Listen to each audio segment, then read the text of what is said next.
Sapi yang ditunggangi ngamuk, anak Bupati Sleman terjatuh saat kirap budaya, bapaknya beri sindiran. Putra Bupati Sleman Kustini Sri Purnomo sekaligus anggota DPRD Sleman dari fraksi Partai Amanat Nasional Raudi Akmal terjatuh dari sapi yang ditungganginya.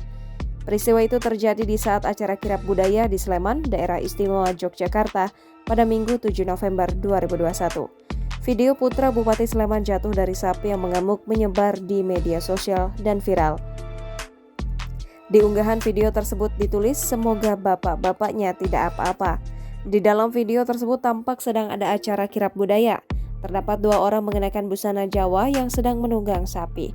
Terdengar pula iringan musik mewarnai perjalanan kirap. Awalnya, kedua sapi yang ditunggangi berjalan biasa. Namun saat di depan gapura Kelurahan Bangunkerto, 1 ekor sapi tiba-tiba mengamuk. Alhasil, orang yang menunggang terjatuh ke aspal jalan. Beberapa orang pun langsung berlari untuk menolong korban yang terjatuh. Ternyata pria yang menunggang sapi dan menjadi korban tersebut adalah anggota DPRD Sleman, Raudi Akmal. Sedangkan acara tersebut adalah gelar budaya Sleman Sambada yang digelar di Desa Wisata Gorongan, Wonokerto Turi. Raudi Akmal terjatuh karena sapi yang ditungganginya mengamuk. Raudi Akmal saat ini dirawat intensif di Rumah Sakit Umum Daerah Morangan. Bupati Sleman Kustini Sri Purnomo kepada wartawan mengungkapkan, dari informasi yang didapatnya, sapi yang ditunggangi putranya itu baru pertama kali mengikuti prosesi kirap budaya.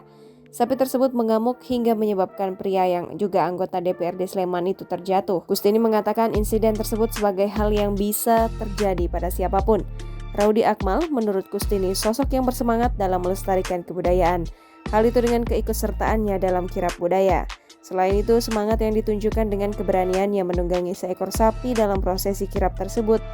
Sembari bercanda, Kustini memberikan tantangan pada Raudi Akmal untuk kembali menaiki sapi atau hewan lain dalam sebuah kirap kebudayaan. Kustini meminta doa dan dukungan dari masyarakat Sleman untuk kesembuhan putranya. Jangan lupa subscribe, share, komen, dan like ya!